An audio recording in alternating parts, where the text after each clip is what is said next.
Good morning children, welcome for today's biology class. So today we are going to study the part 3 of morphology of flowering plants. So today we are going to focus upon types of aestivation and placentation. First, that is aestivation. It is the mode of arrangement of sepals or petals in floral bud. So during floral bud only you can see the arrangement of sepals or petals. Once it open, to find out the arrangement it will be difficult. Okay, so how they are arranged in the whorl, which whorl form it is arranged.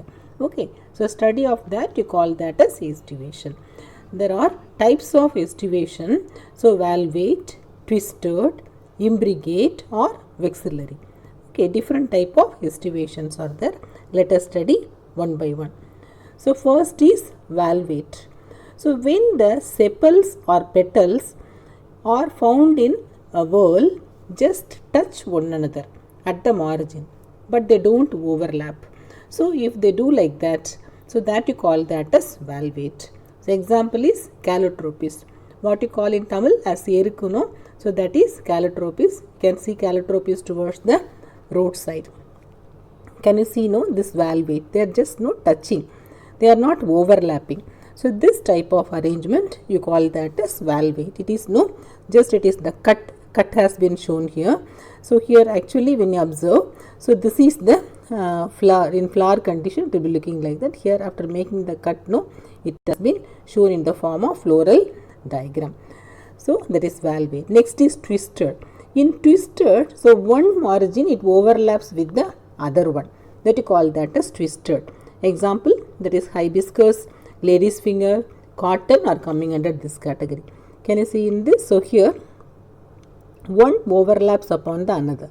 So this one overlap upon the another, this one overlaps upon the another. It has been arranged in the form of twist. That's why you call that as twisted. You can see in the case of flower condition also. Okay. So next is you call that as imbricate. In the case of imbricate, the margin of sepals or petals overlap with one another, but not in particular direction. In the case of twisted, they overlap in particular direction. In the case of imbricate, they don't follow a particular direction. So that you call that as imbricate. Example, cassia and gulmohar flower they show. Can you see here in this? So the overlapping, it is not uniform. This is one inside and other outside one side. Here the entire petal is towards outside. So here the entire petal is towards inside. Like that, if they don't follow a particular form, you call that as imbricate. Next is vexillary. In the case of vexillary, so there are 5 petals will be there. So one will be the largest standard petal. Then there will be 2 lateral petals that you call that as wings, and the 2 smallest anterior petals, keel, it will be there. So that type of arrangement you call that as vexillary or papilionaceous aestivation. So can you see here, one is the largest one. Okay, so here 2 side petals are there.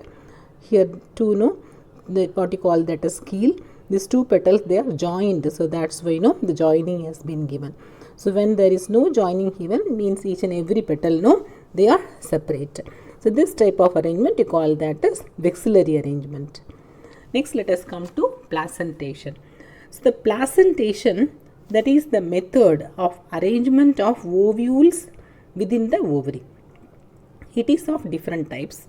How the ovules are arranged inside the ovary, that you call that as placentation. It is the placenta. Through that they get the nutrition from the mother plant. So they are of different types. It can be marginal, axial, and so parietal, central, basal, free central, like that. Various type of placentation methods are there. This is important for 5-mark question, as there are 5 points are there. So it can be asked in 5-mark question, children. So first one, marginal placentation. In the case of marginal placentation, the placenta, it forms a ridge. Okay, so actually when you observe, see the diagram, you will understand. In the case of marginal placentation, it is towards one side in the ridge. All are attached towards one side. That you call that as marginal. In the case of pea plant, you can see that. In the case of pea plant, they are showing this marginal placentation. Next is axial placentation. Here the placenta, so it is forming axis, okay, in the center. Along with that it will be arranged. Can you see here? It is no axial placentation. In the center there will be one attachment, so along with that, so the ovules are attached. Here the small spherical structures are ovule, they are attached. That you call that as axial. It is just like axis. In the axis it is attached. That's why you call that as axial placentation. Then parietal placentation. So in parietal placentation, the ovules are attached towards the side, that is the peripheral part. Okay, mustard, argemone are coming under this category. Can you see it? Parietal, towards the sides, these ovules are attached. That you call that as parietal. Then free central placentation. In free central, the ovules are in the central axis, you can see that. So here the septa and the axis will be absent. So here you can see the axis and septa, but here in the case of free central, so there is no septa. You cannot see the septa, it won't be there. So this type of arrangement you call that as free central. The final one is basal. It is attached to the base. Okay, that you call that as basal placentation. So for free central, example, dianthus and primrose, it can be given. So and for basal placentation, sunflower, marigold, tulsi plant are showing no basal type of placentation. So here either it can be asked in the form of type of placentation. So otherwise no, in exam they can give the example and they will ask you to identify so which type of placentation that flower shows. So that's why along with the examples you learn and the diagram also to be practiced on classwork side. Okay children, so this diagram is important for exam point of view, placentation. Okay, so you learn both the things, that is what we studied. So one we studied regarding estivation, the arrangement of petals and sepals, and the other one we studied regarding placentation.